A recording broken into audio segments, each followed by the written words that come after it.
Hello friends, welcome to Sonu special. ಇವತ್ತು ರವೆನ ಉಪಯೋಗಿಸ್ಕೊಂಡು ಚಾಕ್ಲೇಟ್ ಕೇಕ್ನ ಯಾವ ರೀತಿ ಮಾಡೋದು ಅಂತೇಳಿ ತೋರಿಸ್ಕೊಡ್ತಾ ಇದ್ದೀನಿ. ಓವನ್ ಇಲ್ಲದೇ ಮಾಡ್ಬೋದು, ನೀವು ಕೂಡ ಆರಾಮಾಗಿ ಮಾಡ್ಬೋದು. ನಿಮ್ಮ ಪ್ರೀತಿ ಪಾತ್ರರದ್ದು ಯಾರ್ದಾದ್ರೂ ಬರ್ಡೇ ಇದ್ದರೆ ಈ ರೀತಿ ಡೆಕೋರೇಟ್ ಮಾಡಿ ಸರ್ಪ್ರೈಸ್ ಕೊಡಿ, ಅವರು ಕೂಡ ತುಂಬಾ ಖುಷಿ ಆಗ್ತಾರೆ. ಬನ್ನಿ ಹಾಗಾದರೆ ಇವತ್ತು ರವೆನ ಉಪಯೋಗಿಸ್ಕೊಂಡು ಚಾಕ್ಲೇಟ್ ಕೇಕ್ನ ಯಾವ ರೀತಿ ಮಾಡೋದು ಅಂತೇಳಿ ನೋಡ್ಕೊಳ್ಳೋಣ. ನಾನಿಲ್ಲಿ ಮೊದಲಿಗೆ 1 ಕಪ್ಪು ರವೆನ ತೊಗೊಂಡಿದ್ದೀನಿ. ನಾವು ಉಪ್ಪಿಟ್ಟು ಮಾಡ್ತೀವಲ್ಲ ಅದೇ ರವೆ. ಇದನ್ನು ಸಣ್ಣದಾಗಿ ಪುಡಿ ಮಾಡಿಕೊಂಡು ಒಂದು ಮಿಕ್ಸಿಂಗ್ ಬೌಲ್ಗೆ ಹಾಕ್ಕೊಳ್ತಾ ಇದ್ದೀನಿ.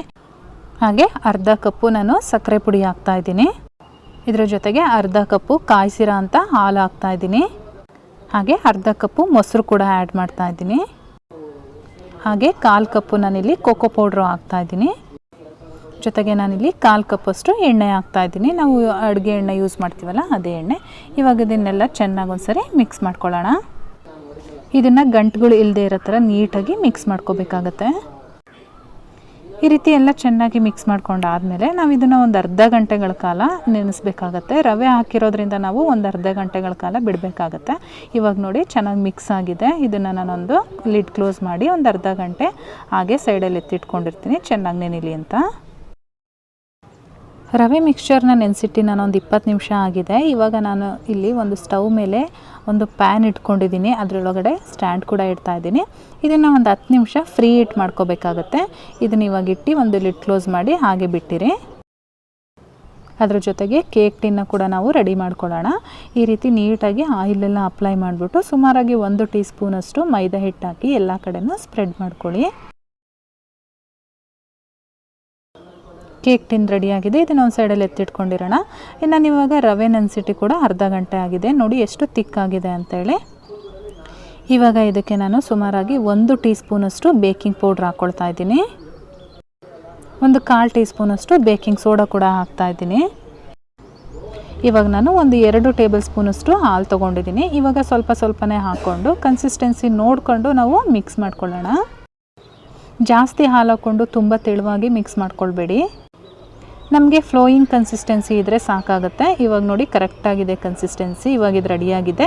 ನಾವು ಇದನ್ನು ಡೈರೆಕ್ಟಾಗಿ ಕೇಕ್ ಟಿನ್ ರೆಡಿ ಮಾಡ್ಕೊಂಡಿದ್ದೀವಲ್ಲ ಇದರೊಳಗಡೆ ಹಾಕ್ಕೊಳ್ಳೋಣ. ಇದರೊಳಗಡೆ ಹಾಕ್ಕೊಂಡಾದಮೇಲೆ ಒಂದು 2 ಸರಿ ಈ ರೀತಿ ಟ್ಯಾಪ್ ಮಾಡಿ ಎಲ್ಲಾದರೂ ಬಬಲ್ಸ್ ಇದ್ದರೆ ಸರಿ ಹೋಗುತ್ತೆ. ಇವಾಗ ನೋಡಿ ನಾನು ಇದಿಟ್ಟು 10 ನಿಮಿಷ ಆಗಿದೆ. ಇವಾಗ ಒಂದು 10 ನಿಮಿಷ ಫ್ರೀ ಹೀಟ್ ಮಾಡ್ಕೊಂಡಿದ್ದೀನಿ. ಇದರೊಳಗಡೆ ಈ ಕೇಕ್ ಟಿನ್ನನ್ನು ಇಡೋಣ. ನಾವು ಇವಾಗ ಒಂದು ಲಿಡ್ ಕ್ಲೋಸ್ ಮಾಡಿ 40ರಿಂದ 50 ನಿಮಿಷಗಳ ಕಾಲದವರೆಗೂ ಲೋ ಫ್ಲೇಮಲ್ಲಿ ನಾವು ಇದನ್ನು ಬೇಯಿಸ್ಕೋಬೇಕಾಗತ್ತೆ. ನಾನಿಲ್ಲಿ 50 ನಿಮಿಷ ಆದಮೇಲೆ ಲಿಡ್ ಓಪನ್ ಮಾಡಿದ್ದೀನಿ. ನೋಡೋಣ ಬನ್ನಿ ಒಳಗಡೆ ಎಲ್ಲ ಹೇಗಾಗಿದೆ ಅಂತೇಳಿ. ಟೂತ್ ಪಿಕ್ ಅಥವಾ ಈ ರೀತಿ ಚಾಕು ಹಾಕಿ ನೋಡಿದ್ರೆ ಅದೆಲ್ಲೂ ಅಂಟಬಾರ್ದು. ಈ ರೀತಿ ನೀಟಾಗಿ ಬಂದರೆ ಇದು ರೆಡಿಯಾಗಿದೆ ಅಂತೇಳಿ. ಇದನ್ನು ತೆಗೆದು ತಣ್ಣಗಾಗಲಿಕ್ಕೆ ಹಾಗೆ ಬಿಡಿ. ಇವಾಗ ಅದ್ರ ಮೇಲ್ಗಡೆಗೆ ಕ್ರೀಮ್ ಬೇಕು, ಆದರೆ ನಮ್ಮ ಹತ್ರ ಕ್ರೀಮ್ ಇಲ್ಲ. ನಾವು ಕೋಕೋ ಪೌಡರ್ನ ಉಪಯೋಗಿಸ್ಕೊಂಡು ಚಾಕ್ಲೇಟ್ ಸಿರಪ್ನ ರೆಡಿ ಮಾಡ್ಕೊಳ್ಳೋಣ. ನಾನಿಲ್ಲಿ 2 ಟೇಬಲ್ ಸ್ಪೂನಷ್ಟು ಕೋಕೋ ಪೌಡರ್ ಹಾಕ್ಕೊಂಡಿದ್ದೀನಿ. ಹಾಗೆ 2.5 ಟೇಬಲ್ ಸ್ಪೂನಷ್ಟು ಸಕ್ಕರೆ ಪುಡಿ ಕೂಡ ಹಾಕ್ಕೊಂಡಿದ್ದೀನಿ. ಹಾಗೆ ಒಂದು ಅರ್ಧ ಟೇಬಲ್ ಸ್ಪೂನಷ್ಟು ಮೈದಾ ಹಿಟ್ಟು ಕೂಡ ಹಾಕ್ತಾಯಿದ್ದೀನಿ. ಇದನ್ನೆಲ್ಲ ಹಾಕ್ಕೊಂಡು ಚೆನ್ನಾಗಿ ಒಂದ್ಸರಿ ಡ್ರೈ ಮಿಕ್ಸ್ ಮಾಡ್ಕೊಳ್ಳೋಣ. ಅದು ನೀಟಾಗಿ ಹೊಂದ್ಕೋಬೇಕು ಪೌಡರ್ಸ್ ಎಲ್ಲ. ಈ ರೀತಿ ಚೆನ್ನಾಗೆಲ್ಲ ಮಿಕ್ಸ್ ಮಾಡಾದಮೇಲೆ ನಾನಿಲ್ಲಿ ಸುಮಾರು 3/4 ಕಪ್ಪಷ್ಟು ನೀರು ಹಾಕ್ತಾಯಿದ್ದೀನಿ. ನೀರು ಹಾಕ್ಕೊಂಡು ಇದನ್ನು ಚೆನ್ನಾಗಿ ಮಿಕ್ಸ್ ಮಾಡ್ಕೊಳ್ಳೋಣ. ಎಲ್ಲೂ ಕೂಡ ಗಂಟುಗಳಿರಬಾರ್ದು, ಆ ರೀತಿ ನಾವು ಮಿಕ್ಸ್ ಮಾಡಬೇಕಾಗತ್ತೆ. ಇವಾಗ ನೋಡಿ ಇದು ರೆಡಿಯಾಗಿದೆ. ಇವಾಗ ನಾವು ಇದನ್ನು ಸ್ಟವ್ ಮೇಲೆ ಇಟ್ಕೊಳ್ಳೋಣ. ಮೀಡಿಯಮ್ ಫ್ಲೇಮಲ್ಲಿ ಇಟ್ಕೊಂಡು ನಾವು ಇದನ್ನು ಬಾಯ್ಲ್ ಮಾಡ್ತಾ ಬರೋಣ. ಸುಮಾರು ನಾವೊಂದು 7ರಿಂದ 8 ನಿಮಿಷಗಳ ಕಾಲ ಬಾಯ್ಲ್ ಮಾಡಬೇಕಾಗತ್ತೆ. ನೋಡ್ತಾ ಇದ್ದೀರಾ ಅಲ್ವಾ, ನೋಡ್ತಾ ಇದ್ದಂಗೆ ಗಟ್ಟಿ ಆಗ್ತಾ ಇದೆ. ನಾನಿಲ್ಲಿ ಒಂದು 5 ನಿಮಿಷಗಳ ಆದಮೇಲೆ ಇದಕ್ಕೆ ವೆನಿಲಾ ಎಸೆನ್ಸ್ ಹಾಕ್ತಾಯಿದ್ದೀನಿ. ಒಂದು 1/4 ಟೀ ಸ್ಪೂನಷ್ಟು ಹಾಕ್ಕೊಂಡಿದ್ದೀನಿ. ಇವಾಗ ಇದನ್ನು ಚೆನ್ನಾಗಿ ಮಿಕ್ಸ್ ಮಾಡಿಕೊಂಡು ಮತ್ತೆ ಬಾಯ್ಲ್ ಮಾಡ್ಕೊಳ್ಳೋಣ. ಇದು ಸ್ವಲ್ಪ ಗಟ್ಟಿ ಆಗಬೇಕು, ಅಲ್ಲಿವರೆಗೂ ನಾವು ಬಾಯ್ಲ್ ಮಾಡಬೇಕಾಗತ್ತೆ.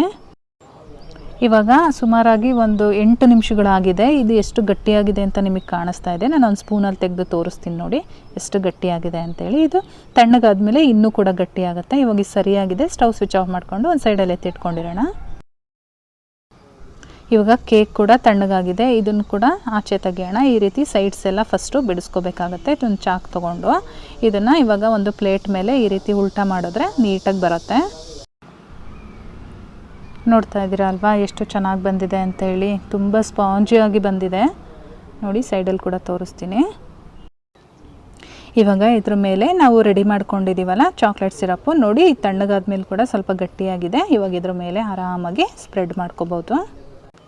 ನೀವೇನಾದರೂ ಲೇಯರ್ ವೈಸ್ ಮಾಡ್ಕೋತೀವಿ ಅಂತ ಅಂದರೆ ಮಧ್ಯದಲ್ಲಿ ಕಟ್ ಮಾಡಿಕೊಂಡು ಮಧ್ಯದಲ್ಲಿ ಒಂದು ಲೇಯರ್ ಈ ರೀತಿ ಚಾಕ್ಲೇಟ್ ಸಿರಪ್ನ ಹಾಕ್ಕೊಂಡು ಅದ್ರ ಮೇಲೆ ಇನ್ನೊಂದು ಲೇಯರ್ ಇಟ್ಟು ಮೇಲ್ಗಡೆ ಈ ರೀತಿ ಗಾರ್ನಿಷಿಂಗ್ ಮಾಡ್ಕೋಬೋದು. ಅದು ಕೂಡ ತುಂಬಾ ಚೆನ್ನಾಗಿರುತ್ತೆ.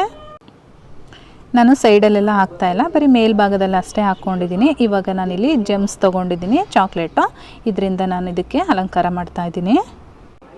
ನಿಮಗೆ ಬೇರೆ ಪ್ಲ್ಯಾನ್ ಗೊತ್ತಿದ್ದರೆ ನಿಮಗೆ ಯಾವ ರೀತಿ ಇಷ್ಟ ಆಗುತ್ತೆ ಆ ರೀತಿ ಮಾಡ್ಕೊಳ್ಳಿ. ನೋಡಿ ನಾನು ಈ ರೀತಿಯಾಗಿ ಮಾಡಿದ್ದೀನಿ. ನಾನು ಇದನ್ನು ಇವಾಗಲೇ ಕಟ್ ಮಾಡ್ತಾಯಿಲ್ಲ ಫ್ರೆಂಡ್ಸ್. ಮಾರ್ನಿಂಗು ನನ್ನ ಹಸ್ಬೆಂಡ್ದು ಬರ್ತಡೇ ಇದೆ, ಅದಕ್ಕೋಸ್ಕರ ನೈಟ್ ರೆಡಿ ಮಾಡಿದ್ದೀನಿ. ಇವಾಗ ಇದನ್ನು ಓವರ್ ನೈಟ್ ಫ್ರಿಜ್ಜಲ್ಲಿಟ್ಟು ಬೆಳಗ್ಗೆ ಎದ್ದು ಕಟ್ ಮಾಡ್ತೀನಿ.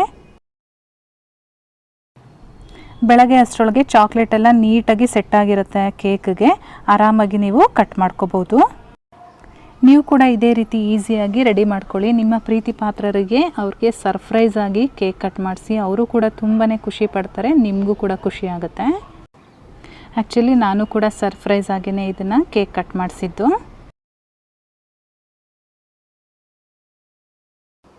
ಇವಾಗ ನಾನು ಕೇಕ್ ಯಾವ ರೀತಿ ಬಂದಿದೆ ಒಳಗಡೆ ಎಲ್ಲ ಸ್ಪಾಂಜಿಯಾಗಿ ಅಂತೇಳಿ ನಿಮಗೆ ಒಂದು ಪೀಸ್ ಕಟ್ ಮಾಡಿ ತೋರಿಸ್ತಾ ಇದ್ದೀನಿ ನೋಡಿ. ಫ್ರೆಂಡ್ಸ್, ಇವತ್ತು ನಾನು ಮಾಡಿರೋ ಈ ರೆಸಿಪಿ ನಿಮಗೆಲ್ಲ ಇಷ್ಟ ಆಗಿದರೆ ದಯವಿಟ್ಟು ಲೈಕ್ ಮಾಡಿ, ನಿಮ್ಮ ಫ್ಯಾಮಿಲಿ ಮತ್ತು ಫ್ರೆಂಡ್ಸ್ ಜೊತೆ ಶೇರ್ ಮಾಡ್ಕೊಳ್ಳಿ, ಅವ್ರಿಗೂ ಕೂಡ ಹೆಲ್ಪ್ ಆಗುತ್ತೆ. ಹಾಗೆ ನನ್ನ ಚಾನಲ್ನ ಸಬ್ಸ್ಕ್ರೈಬ್ ಮಾಡೋದಂತೂ ಮರಿಬೇಡಿ ಫ್ರೆಂಡ್ಸ್.